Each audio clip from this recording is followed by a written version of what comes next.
Welcome to the Genius Factory. Enjoy the video. In this video, I will show you how to open your Chevy Equinox key fob. First, make sure you have a small flathead screwdriver and your key fob ready.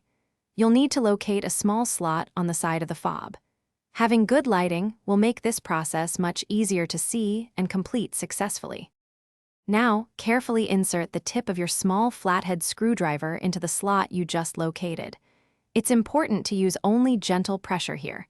You don't want to force it or risk scratching the plastic casing. The slot is usually found close to where your key ring attaches. Once the screwdriver is in the slot, gently twist it. This action will begin to separate the two halves of the key fob. You should hear a small, satisfying click as they start to come apart. If it doesn't open immediately, you can carefully work the screwdriver around the seam. With the two halves separated, you can now carefully lift off the top cover to access the battery.